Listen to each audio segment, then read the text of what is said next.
real nerd. People say I'm a fool, but they never got the news that I'm a vile one.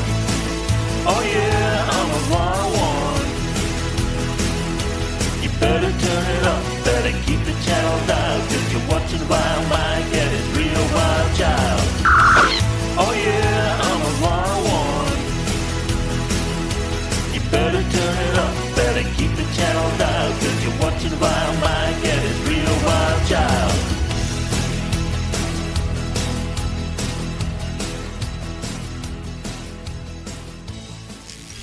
Howdy folks, this is VileMike here, and with me of course is the Finny to my Kirk, Katty Knight. What up peoples, I'm Katty Knight. Excuse me if anything, I'm Sailor Moon, you're Sailor Mercury. That'll probably make more sense as we go along. This week we watched Court Martial, but because we haven't done one of these in a while, we're actually going to do the next episode too. But more of that after. This episode starts off with the captain's monologue. Basically, the ship's damaged, someone died, and the Enterprise is being repaired at a starbase. But because of a discrepancy between his log and the computer, the starbase commander calls for a court-martial. Dead guy's daughter, who I am going to now lovingly refer to as Sailor Mercury, comes in and calls him a murderer. Wait, his daughter was on the Enterprise? Family on a starship?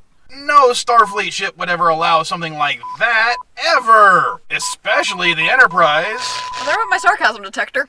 In a bar scene, they mention Vulcanian again. Haven't seen you since the Vulcanian expedition.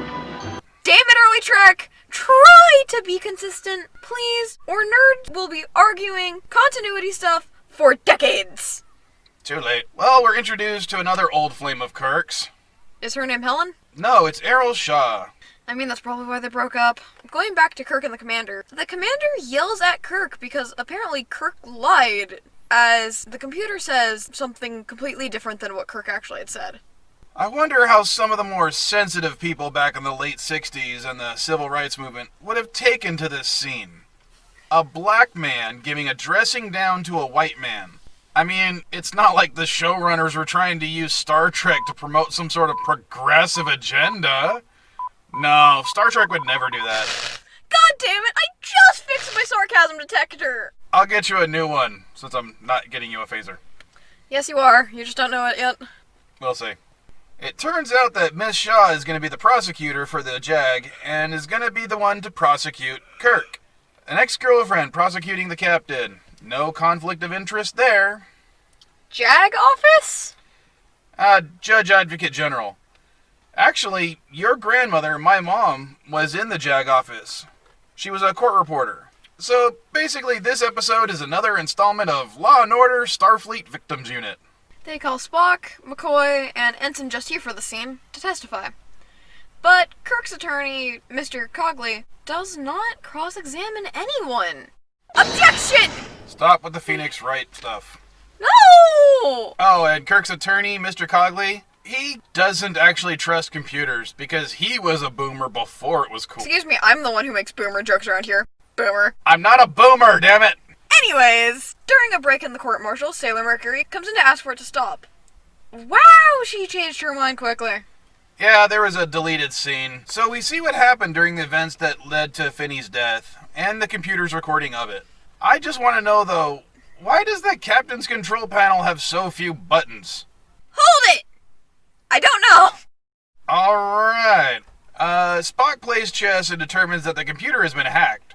Well, they don't use that term, but I'm going to say it anyway. I don't know why I added that. At this point, the trial is basically, the Vulcan beat the computer, so you must acquit. I don't get that reference. Whatever. Cogley convinces the judges to go to the Enterprise, emptying the ship of all personnel, and has McCoy use a Mr. Microphone to record and remove everyone's heartbeat from the computer speakers. Because apparently the life science detectors will not be installed until Tuesday. There was one heartbeat left.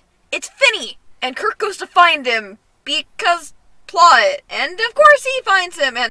How dare you throw a phaser with such disrespect! Alright, Finney is out-hamming Kirk. This feels wrong. And of course, Kirk's uniform gets ripped during the fight. Add it to the counter! Kirk defeats Finney, saves the ship, the charges get dismissed, and then Kirk kisses the girl. End of episode. So, what did you think? Well, this episode allowed me to make Sailor Moon references, Phoenix Wright references. It's good in my book. I kind of thought it was boring and slow, and it didn't really make all that much sense, but that's just my opinion. Wait. This episode is trash. Why? They threw a phaser with disrespect. Put it in the garbage. Alright, the next episode we're gonna...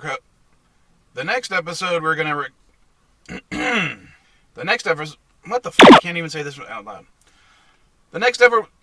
Why can't I say episode all of a sudden? Next episode we're going to cover is Return of the Archons, I think is what it's called. Archons? Close enough. And through the magic of Mr. Miles' editing, that'll come off seamlessly.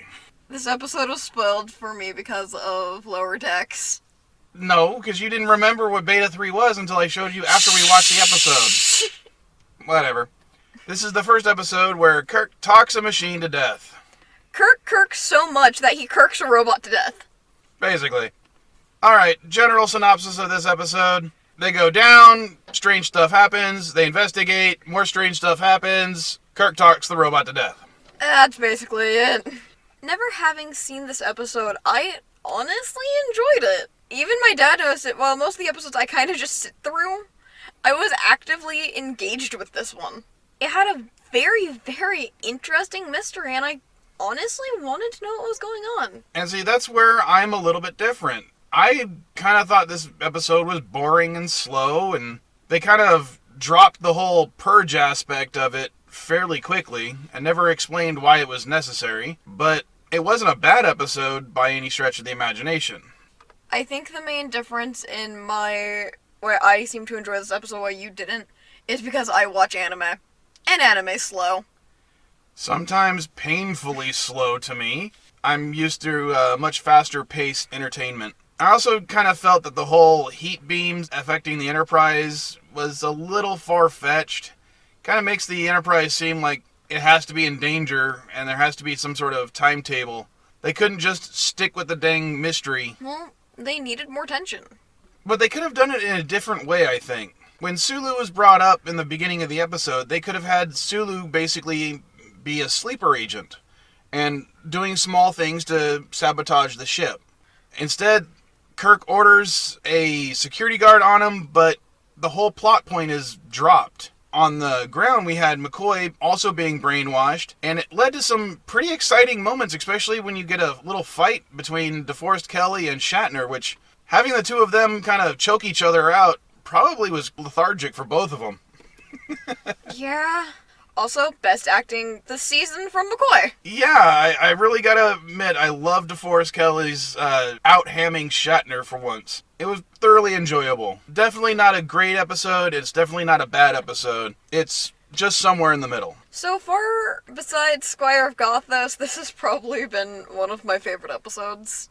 Well, the next episode might be one of your favorites, because it's definitely one of mine, because it leads to one of the greatest Star Trek movies of all time, and that is Space Seed. Space Seed? What are they gonna do? Grow a giant tree in space?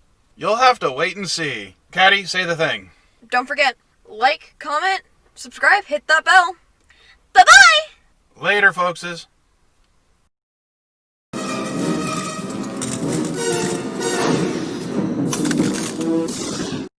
Avoid super battle droids, but not the super dealers at SD GameSwap. Links in the description. Howdy, folkses. VileMike here, and with me, of course, is the Kinney to my Kirk, Katty Knight. You said Kenny instead of Finney. No, it's Arl. Errol. No, it's Errol. No, it's Errol Shaw. Hut. Not being able to talk at all. How dare you throw a phaser with such disrespect! Can you take it down a little bit of notches? You hurt my ears. I hurt my throat. And you were like so past the red zone the computer couldn't take it.